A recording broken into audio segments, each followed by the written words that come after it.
Pessoal, hoje um papo é reto e provavelmente eu vou incomodar muita gente falando o que eu vou falar aqui. Recentemente eu participei de um evento na Gibiteca do Rio Grande do Sul e lá a gente discutiu muito sobre leitura, óbvio. E uma bola que foi levantada no debate com as pessoas que participaram lá da conversa é o quanto que a leitura de quadrinhos, ela é medíocre. Não só de quadrinhos, mas a leitura geral em relação à cultura pop. Aliás, cabe dizer que quadrinhos e cultura pop não são a mesma coisa, eu sempre falo isso, já tenho vídeo sobre isso aqui, mas também entendo que são dois campos convergentes, então muitas vezes quem comenta quadrinhos comenta cultura pop e vice-versa. E tem algo aí que eu vivo falando aqui no canal, mas é sempre bom retomar porque a internet é o lugar onde as pessoas esquecem de tudo muito rápido. E qual é o problema? Qual é o lance aqui? O que eu tô arranjando de confusão dessa vez? O problema, pessoal, é o quanto que essas leituras fracas desses objetos da cultura pop, esses quadrinhos, o quanto que essas leituras fracas depois funcionam quase como uma defesa da própria fraqueza. Ou dito de outra forma, o quanto que a mediocridade gosta de se reafirmar na mediocridade. É aquela galera que fica com papo de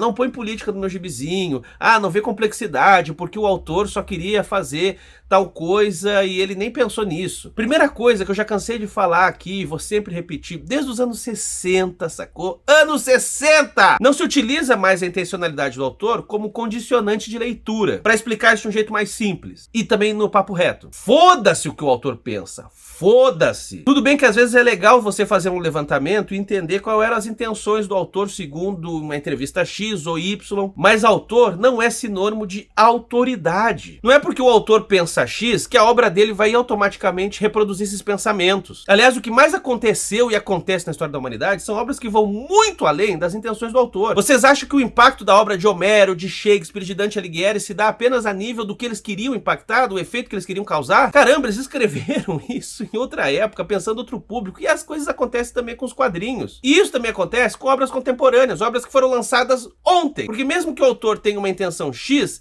é o leitor que se responsabiliza pela leitura. Você é responsável pela sua leitura, cara. E uma coisa que a gente já sabe pelo menos há uns 100 anos, que nem mesmo os autores sabem direito o que eles estão fazendo. A gente tem uma coisa chamada inconsciente, sacou? E eu mesmo, quando escrevia roteiros para cinema, eu mesmo quando fazia filmes, muitas vezes as pessoas entendiam os filmes de uma maneira mais rica do que eu mesmo havia pensado. Ou revelavam para mim o quanto que eu empreguei fobias da minha infância, coisas que estão no meu inconsciente naquele filme, naquela obra. Enquanto eu tava fazendo, eu nem me dava conta, sacou? E isso acontece com muitos artistas. Aliás, acontece praticamente com todos. Só que daí vem aquela mediocridade do debate sobre quadrinhos e cultura pop e fala: ai, que viagem, o autor falou tal coisa, tem que manter conforme o autor falou, porque o autor disse que ele não queria discussão política no gibizinho dele. E isso é pensar de uma maneira completamente acrítica. Caramba, às vezes o autor não quer debate político porque ele tem lado, ou ele não quer perder público, ou simplesmente porque ele realmente não pensou na hora, só que ele colocou ali naquela obra a ideologia dele, a visão de mundo, e é óbvio que vai ter política, tá entendendo? Então é isso que faz a leitura de quadrinhos ou de cultura pop, de filme, série, game, sei lá, uma leitura profundamente medíocre, porque o leitor muitas vezes não se responsabiliza pela sua leitura. Caramba, meu amigo, você é responsável por isso, sacou? Só que essa irresponsabilização tem um certo motivo de existir. Já comentei aqui, a academia tem a sua parcela de culpa. Eu, como um professor universitário, reconheço essa culpa. Porque historicamente, e ainda hoje, as universidades tratam com muito preconceito qualquer objeto cultural que seja desse campo dos quadrinhos ou da cultura pop. Ou seja, enquanto que autores como Kafka ou Dostoiévski, ou pintores como Picasso ou Salvador Dalí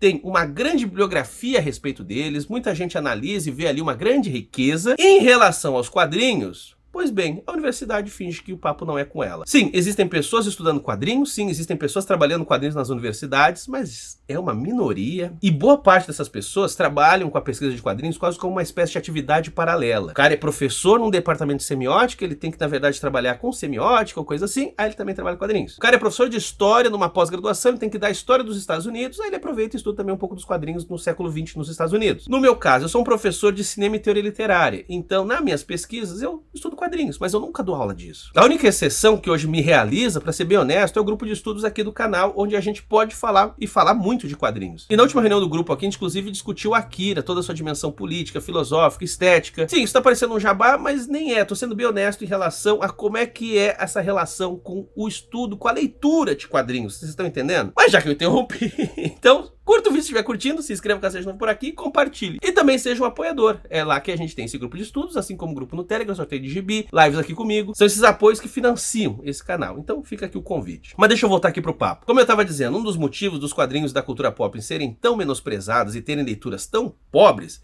é por causa da rejeição que a academia teve em relação a esses objetos culturais. Ou seja, a gente não criou uma escola, uma tradição, um hábito de produzir leituras sofisticadas de gibi, de filmes da cultura pop, ficção científica, blockbusters em geral. E isso condicionou um pensamento de que, para lidar com essas obras, a única forma de relação que a gente tem com elas é a via do consumo. É por isso que há tanto produtor de conteúdo, de youtuber que fala de quadrinhos, que fala de cultura pop e basicamente só apresenta um grande guia de consumo. No caso dos gibis isso é muito nítido, do tipo, olha, tem uma lombada tal, olha, não pode faltar na sua coleção, ah, isso é muito legal, ah, eu gostei tanto. E claro, não pode faltar no final, no compre no link aqui embaixo, aí você ajuda o canal, papapá. Percebem? Tudo acaba sendo resumido a um grande ato de compra e venda. E quando há uma análise, muitas vezes essa análise está na esfera da afetação pueril, sabe? Do tipo, ai, como eu gostei, ah, como é lindo.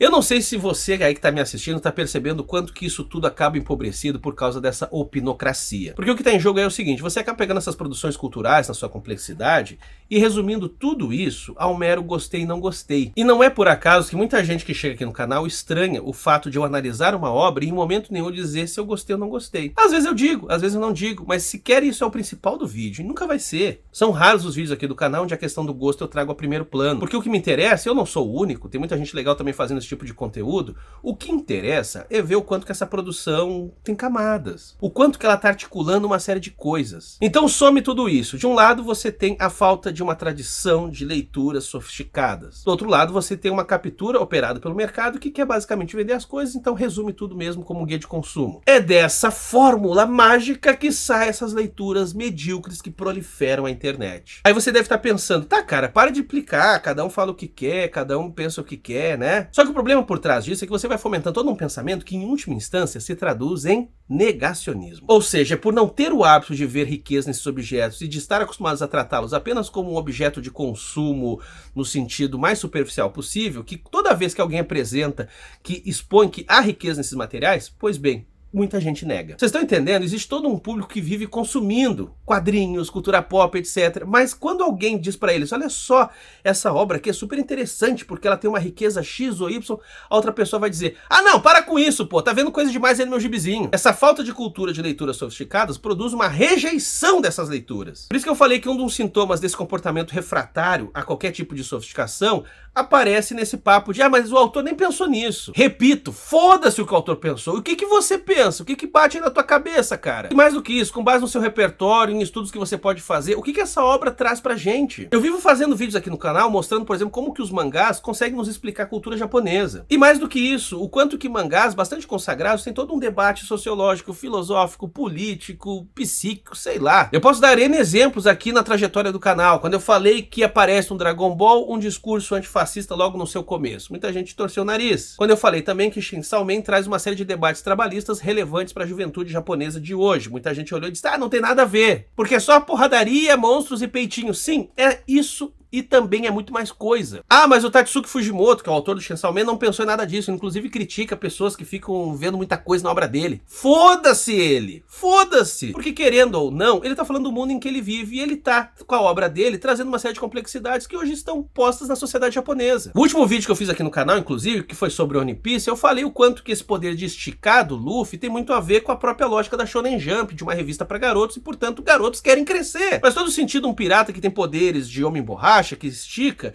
para um garoto que quer ser grande, que quer ser especial. E pessoal, eu posso aqui seguir do infinito ao além. O quanto que qualquer gibi surrado do Superman, mais cafona, mais bosta que vocês possam imaginar, traz a questão da imigração. Porque caso vocês não lembrem, o Superman é um imigrante. E ele foi criado por judeus. Aí você vai dizer, ah, então eles tinham a intenção? Nem sei, acredito que não. Mas esse nomadismo que aparece muito na cultura judaica, pois bem, isso tá o tempo todo atravessado no Superman. E as discussões contemporâneas sobre imigração, xenofobia e tal, ganha dimensão a partir de um gibizinho do Superman, mesmo que seja lá de trás, lá de 1940, 50. Aliás, isso também é uma coisa que se pode fazer com seu devido cuidado, que é de estabelecer determinadas anacronias do quanto que determinadas obras lá de trás, às vezes parecem quase que profetizar o que a gente está vendo agora. E de novo, não é o papo que o autor é um profeta ou coisa assim, mas tem a ver com esse poder que a arte tem. Para falar de um outro vídeo recente, eu falei do quadrinho Batman Messias, um quadrinho de 88, que de certa maneira diz muito sobre os embates políticos no Brasil hoje. Então é óbvio que o Jim Starlin, quando escreveu esse quadrinho, não estava olhando para o Brasil do futuro, ele não tem bola de cristal e tampouco ele sabe do Brasil. Mas de alguma maneira a obra está falando conosco, vocês estão entendendo? É isso que a leitura nos revela. É isso que nos permite, por exemplo, para falar de um outro vídeo que eu fiz aqui no canal, de perceber o quanto que a origem trabalhista do Homem-Aranha sumiu nos filmes da Disney do Homem-Aranha. Ou o quanto que problemas religiosos, problemas de fé são constitutivos de personagens como Demolidor e até mesmo o próprio Batman. Como eu disse aqui, dá para ir longe.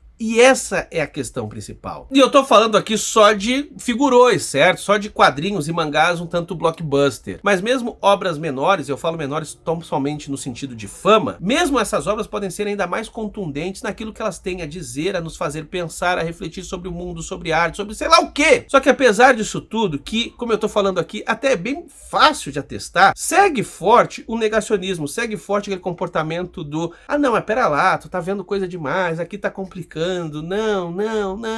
Então esse vídeo aqui, que é um papo reto, é um desabafo, sem muito roteiro, ele é uma provocação e um convite para que você negue o negacionismo. Não deixe que o seu pensamento seja empobrecido. Não aceite quem reduz o que você lê, o que você gosta, porque isso basicamente é uma forma de reduzir você, sacou? E acima de tudo, permita-se a constatar o quanto que essas produções, quadrinhos, filmes, séries, games, sei lá, o quanto que elas são ricas. Investigue essas obras, se aprofunde nelas, goze com elas. Toda obra é um grande abismo, só falta você pular, cara. Mesmo com paredões em cima desse abismo, dizendo, não, mas é só um gibizinho pra divertir, pra comprar, custa tanto. Mesmo com tudo isso, a aventura da leitura ainda é possível. E essa aventura, a leitura, não tem fim. Você não esgota uma obra. Vamos pegar obras muito consagradas que são muito analisadas. Watchmen, V de Vingança, O Cavaleiro das Trevas, Sandman.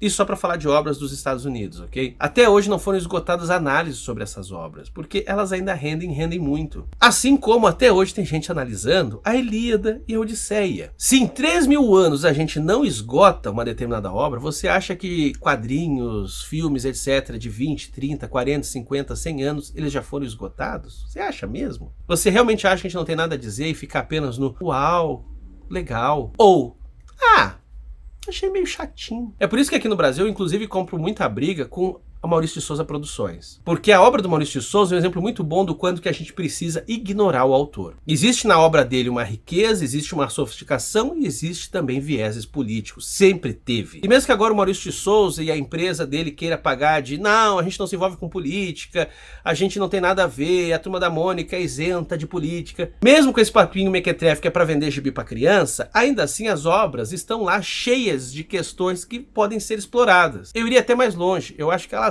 devem ser exploradas nesse caso. Porque é justamente esse negacionismo, esse anti-intelectualismo em relação aos gibizinhos da Turma da Mônica que faz com que a gente, inclusive, não se conheça enquanto Brasil. Turma da Mônica, assim como qualquer outra produção, representa o mundo e, no caso da Mônica, representa muito do Brasil. Aí você vai perguntar, mas que Brasil? Pois bem, é isso que a gente precisa analisar. Que perspectivas de mundo que aparecem ali, o que é dito, o que é pensado, o que é dado para nós a pensar. Nesse sentido, eu sou extremamente crítico ao Maurício de Souza, porque eu reconheço que ele é um grande artista, eu não acho ele um quadrinista ruim não, mas ao mesmo tempo, pela importância que ele tem dentro da cena de quadrinhos, ele é um dos grandes nomes a fomentar essa bestialização sobre os gibis, sobre esse esforço de produzir coisas que simplesmente são comercializadas e ninguém deve pensar muito sobre isso. É um medo do exame, é um medo da crítica, e você vê isso refletido numa série de agentes do mercado de quadrinhos, infelizmente. Mas para deixar bem claro, eu não acho que isso seja um problema pontual, é cultural, como eu tô tentando mostrar aqui para vocês ao longo desse vídeo. Então, para tentar sintetizar o que eu tô dizendo aqui, eu não tô falando que os leitores de quadrinhos, os espectadores de cultura pop são pessoas pobres de pensamento. O que eu tô dizendo é que muitas vezes vocês são condicionados a ter leituras pobres dessas produções. E essa leitura pobre, que é um hábito, que é um costume, muitas vezes opera inclusive como interdição para leituras mais ricas. Inclusive a gente mesmo, que gosta de quadrinhos, que gosta de cultura pop, muitas vezes opera como uma espécie de policial. Ah, não faz essa leitura muito complicada, não inventa tanta coisa aqui, porque não tem, não, vamos ser raso, porque é raso e o mundo é raso e viva a superfície. Cabe um outro vídeo só para eu explicar o que é a estética da superfície, não vou entrar aqui. E sim, existe uma potência também em obras superficiais, é só isso que eu vou dizer aqui por enquanto. Mas o que eu tô convidando vocês aqui nesse vídeo é de também observar as profundezas, de se aventurar, de mergulhar. Enfim, eu já tô me repetindo, mas isso é um tanto inevitável porque isso se repete desde o começo desse canal. E eu sei que eu vou ter que gravar mais vídeos com essa mesma pegada, falando a mesma coisa o tempo todo. Mas fica aqui o reforço, porque numa época que a gente tá, inclusive, de muita polarização política, de muita briga, muita treta, mais do que nunca as nossas leituras precisam ser inteligentes. Porque afinal são em épocas de tensão que essa riqueza das obras acaba aflorando mais. É quando as pessoas disputam mais o sentido, sacou? Enfim, tá aqui a minha treta com vocês e o meu convite. Não se sintam ofendidos. Não muito. Cabe dizer, né? O Quadrinho da Sarjeta é o único canal que tá o tempo todo provocando e brigando com o público. É assim que se cresce na internet. É arranjando treta com quem te dá view. Eu sou um gênio do marketing. Mas é isso. Caso você queira ser provocado mais vezes, segue a gente nas nossas outras redes sociais. TikTok, Twitter e Instagram. Obrigado por assistir e valeu, pessoal.